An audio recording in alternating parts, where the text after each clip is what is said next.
Breaking news చూస్తున్నాం. తెలంగాణలో group 1 పైన హైకోర్టు సంచలన తీర్పునిచ్చింది. గ్రూప్ 1 మెయిన్స్ ఫలితాలని రద్దు చేస్తూ నిర్ణయం తీసుకుంది. గతంలో ప్రకటించినటువంటి మెరిట్ లిస్ట్ ని రద్దు చేసింది హైకోర్టు. మెయిన్స్ పరీక్షలు మళ్లీ నిర్వహించాలని టీజీపీఎస్సీకి ఆదేశాలు జారీ చేసింది. మూల్యాంకనంలో అవకతవకలు జరిగాయని చెప్పి పలువురు అభ్యర్థులు హైకోర్టును ఆశ్రయించారు. సో అభ్యర్థుల పిటిషన్ పైన తెలంగాణ హైకోర్టు విచారణ జరిపింది. మెయిన్స్ పేపర్ అని రివాల్యుయేషన్ చేయాలని టీజీపీఎస్సీకి ఆదేశం జారీ చేసింది. రివాల్యుయేషన్ ఆధారంగా మళ్ళీ ఫలితాలు వెల్లడించాలని చెప్పి కోర్టు చెప్పింది. సాధ్యం కాకపోతే మళ్ళీ పరీక్ష నిర్వహించాలని కూడా హైకోర్టే ఆదేశం జారీ చేసింది. 8 నెలల్లోపు ఈ ప్రక్రియ మొత్తం కూడా పూర్తి చేయాలని టీజీపీఎస్సీకి డెడ్ లైన్ విధించింది. హైకోర్టు తీర్పుతో మళ్ళీ గ్రూప్ 1 నియామకానికి సంబంధించిన అంశం మొదటికి వచ్చింది. 10-12 ఏళ్ల తర్వాత తెలంగాణ వచ్చినప్పటి నుంచి గ్రూప్ 1 మొట్టమొదటి ఒక ఫైనల్ ఎగ్జామ్ జరిగి వెరిఫికేషన్ అయిపోయింది. ఇక ఇంటర్వ్యూ ఆధారితంగా ఓ రిజల్ట్ వచ్చి ఉద్యోగాలకు ఎక్కాల్సినటువంటి ఆ నిరుద్యోగులు మొత్తం కూడా ఒక్కసారికి ఇప్పుడు కన్నీళ్లు పెట్టే పరిస్థితి ఎదురైంది. మళ్ళీ మెయిన్స్ నిర్వహించాలి. సో ఇప్పటికే ప్రిలిమ్స్ 2 సార్లు జరిగింది. ఈ దెబ్బతో కూడా మెయిన్స్ కూడా 2 సార్లు రద్దు అయిపోయింది. ప్రిలిమ్స్ 3వసారికి కొంత అమలు చేసిరు, 3వసారి కొంత ముందు పడింది. అంతలోనే మెయిన్స్ జరిగాయి. ఇప్పుడు ఏమైందో ఏమో కానీ గ్రూప్ 1కి సంబంధించి ఇలా మరోసారి డిసిషన్ రావడం అనేది నిరుద్యోగుల్లో మరోసారి కలవరపాటు గురిచేసే అంశంగా ఉంది. ఎస్, మా ప్రతినిధి పవన్ లైవ్లో సిద్ధంగా ఉన్నారు. పవన్, సో హైకోర్టు ఎటువంటి డిసిషన్ ఇచ్చింది? ఇప్పుడు హైకోర్టు డిసిషన్ ఆధారితంగా అటు ప్రభుత్వం ఏం చేయబోతోంది? టీజీపీఎస్సీ ఎటువంటి నిర్ణయానికి వచ్చే అవకాశం ఉంది? ఇంతకీ డిసిషన్ ఇచ్చింది సింగిల్ బెంచా లేకపోతే డివిజన్ బెంచా? అప్డేట్స్ ఏంటి పవన్? రైట్ మనోజ్, ఏదైతే చాలా ప్రతిష్టాత్మకంగా తీసుకున్న ఈ గ్రూప్ 1 ఎగ్జామ్స్ అయితే ఎన్నో అవకతవకల తర్వాత, ఎన్నో యుద్ధమాల తర్వాత, గొడవల తర్వాత ఒక కొలిక్కి వస్తుంది అనుకున్న మూమెంట్లో ఈ గ్రూప్ 1 ఎగ్జామ్స్ అన్నీ నిర్వహించాలి అంటూ కూడా హైకోర్టు అయితే స్పష్టమైన ఆదేశాలు ఇవ్వడం జరిగింది. టీజీపీఎస్సీకి అయితే గట్టి వార్నింగ్ ఇచ్చినట్టుగా కనిపిస్తూ ఉంది. ఈ 8 నెలల్లోపు ఏదైతే రాసిన ఎగ్జామ్ దాకా ప్రతి ఒక్కరికి కూడా రివాల్యుయేషన్ చెయ్యాలి. ఒకవేళ మీరు కనుక 8 నెలల్లో మీరు ఆ రివాల్యుయేషన్ పూర్తి చేయలేకపోతే మళ్ళీ తిరిగి ఎగ్జామ్స్ మీరు కండక్ట్ చేయాల్సి ఉంటుంది అన్నట్టుగా హైకోర్టు అయితే స్పష్టమైన ఆదేశాలు ఇవ్వడం జరిగింది. ఒక సుమారుగా 8 నెలల డెడ్ లైన్ అయితే టీజీపీఎస్సీకి ఉన్నట్టుగా తెలుస్తూ ఉంది. సో ఇదైతే గ్రూప్ 1 రాసిన ప్రతి ఒక్కరు కూడా చాలా కష్టపడి సంవత్సరాలు గవర్నమెంట్ ఉద్యోగం కోసం నిరీక్షించి ఆ ఉద్యోగమే జీవితం అంటూ దానికోసమే అనుక్షణం పరితపిస్తూ ఉంటారు. చాలామంది కోచింగ్ సెంటర్లో ట్రైనింగ్ తీసుకుంటూ ఉంటారు.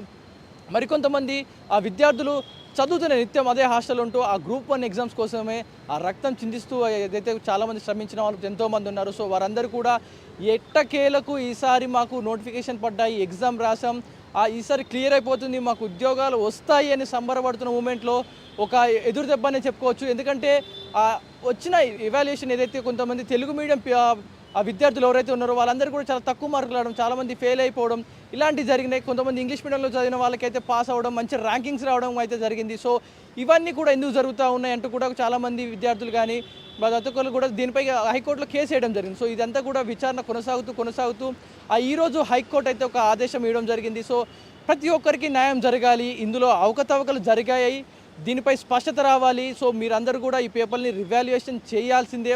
ఖచ్చితంగా 8 నెలల డెడ్ లైన్ అయితే మీకు టీజీపీఎస్సీకి ఇస్తూ ఉన్నాం.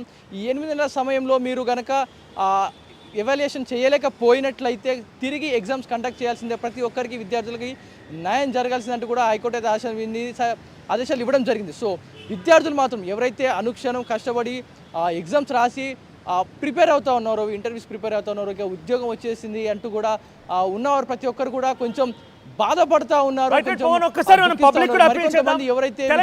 నిరుద్యోగులు ఎవరైతే ఉన్నారో కింద స్క్రోల్ అవుతున్న నెంబర్ కాల్ చేయండి.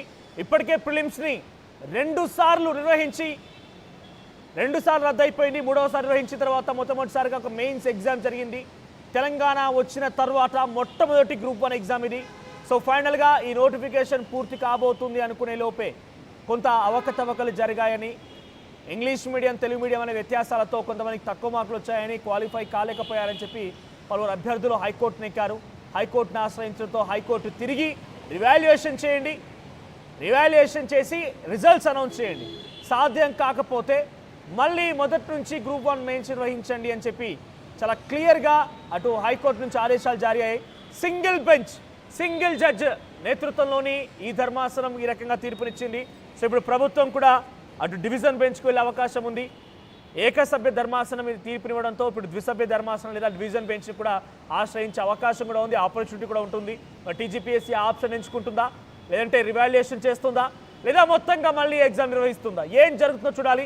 ఇటీవల కాలంలో గ్రూప్ 1 మెయిన్స్ ఎగ్జామ్ కండక్ట్ చేయడంతో మేము చాలా గొప్ప పొజిషన్లో, అంటే వాళ్ళంతా చెప్తున్న మాట ఏంటంటే మేము ఒక గొప్ప ఘనకీర్తిని సాధించాం. బికాజ్ ఫస్ట్ టైం తెలంగాణ వచ్చినప్పటి నుంచి మొదటిసారిగా గ్రూప్ 1 మెయిన్స్ ఎగ్జామ్ జరుగుతుంది కాబట్టి మేమంతా కూడా చాలా పకడ్బందీగా ఏర్పాటు చేసి ఎగ్జామ్ నిర్వహిస్తున్నామని చెప్పి ప్రభుత్వం చెప్పుకొచ్చే ప్రయత్నం చేసింది. అంతలోనే ఈ గ్రూప్ 1 మెయిన్స్ అనేది ఇప్పుడు క్యాన్సిల్ అవ్వడం కొంత ఆందోళన గురి చేస్తోంది. నిరుద్యోగులు కూడా కొంత ఆందోళన గురే అవకాశం కనబడుతోంది. సో మీ అభిప్రాయం ఏంటి? మీరు నాతో మాట్లాడాలనుకుంటున్నారా, మీ అభిప్రాయం తెలియజేయాలనుకుంటున్నారా? ఒకసారి మీరు దయచేసి కింద స్క్రోల్ అవుతున్న నెంబర్కి కాల్ చేయండి, మీ అభిప్రాయం కూడా కామెంట్ చేసే ప్రయత్నం చేయండి. ఎస్ పవన్, ఈ నిర్ణయంతో నిరుద్యోగులు ఏం చెప్తున్నారు? ఎవరైతే తెలుగు మీడియం విద్యార్థులు ఉన్నారో, తెలుగు మీడియం విద్యార్థులు మేము అంతా కూడా నష్టపోయామని చెప్తూ ఉన్నారో, వాళ్ళ రియాక్షన్ ఏంటి? రైట్ మనోజ్, ఏదైతే తెలుగు మీడియంలో ఎగ్జామ్స్ చదివి పాస్ అయ్యి ఆ ఎగ్జామ్స్ ఎవరైతే రాశారో వారందరూ కూడా గతంలో కొన్ని రోజుల క్రితం ఎన్టీఆర్ మార్గ్ దగ్గర ప్రతి ఒక్కరు కూడా ధర్నా చేయడం జరిగింది. గ్రూప్ 1లో జరిగిన ఎగ్జామ్స్ రిజల్ట్స్లో అవకతవకలు జరిగాయి, మా తెలుగు మీడియం విద్యార్థులకి అన్యాయం జరిగింది, మాకు న్యాయం జరగాలంటూ కూడా వారందరూ కూడా ధర్నాలు చేయడం జరిగింది. ఏదైతే వారు చేసిన ధర్నాలు వారన్నీ కూడా కోర్టు కేసుకి ఎక్కడం జరిగింది. సో ఈరోజు వచ్చిన రిజల్ట్స్ వారు కొంచెం సంతోషం అయితే వ్యక్తం చేస్తూ ఉన్నారు. ఎందుకంటే మా తెలుగు మీడియం విద్యార్థులకు కొంచెం న్యాయం జరగబోతా ఉంది. ఈరోజు పేపర్ ఎవాల్యుయేషన్లో మేము ఎలాగైనా మేము పాస్ అయి తీరుతామంటూ కూడా కొంతమంది విద్యార్థులు చెప్పడం జరుగుతుంది. వారు సంతోషాన్ని అయితే వ్యక్తం చేస్తూ ఉన్నారు. ఎవరైతే తెలుగు మీడియం నుంచి వచ్చి ఏదైతే కష్టపడి వారు ఎగ్జామ్ రాశారు, వారికి ఒక అర్హత ఉంటుంది. సో వారు చిన్నప్పటి నుంచి గవర్నమెంట్ స్కూల్లో చదివి ఉండొచ్చు, వాళ్ళు తెలుగు మీడియం రాసి ఉండొచ్చు. కానీ ప్రతిసారి పేపర్లో తెలుగు మీడియం రాసిన వారికి చాలామందికి ఫెయిల్ అయినట్టుగా మార్క్స్ తక్కువ వచ్చినట్టు కనిపించింది.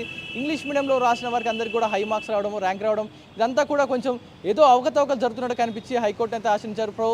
సో ఇప్పుడు హైకోర్టు ఇచ్చిన తీర్పుతో ప్రతి ఒక్కరు కూడా కొంచెం సంతోషం వ్యక్తం చేస్తూ ఉన్నారు, ఆనందం వ్యక్తం చేస్తూ ఉన్నారు. ఎందుకంటే మేము పడ్డ కష్టానికి మేము పడ్డ ప్రతిఫలం దక్కపోతూ ఉంది. సో పేపర్ ఇవాల్యుయేషన్లో మాకు మంచి రిజల్ట్ వస్తుందని మేము ఆనందం వ్యక్తం చేస్తామంటూ కూడా విద్యార్థులు చెప్తా ఉన్నారు. సో ఒకసారిగా ఉస్మాన్ యూనివర్సిటీ కానీ మిగతా యూనివర్సిటీలు అన్నిటి కూడా కొంతమంది విద్యార్థులు అయితే కొంచెం సంతోషం వ్యక్తం చేస్తూ ఉన్నారు.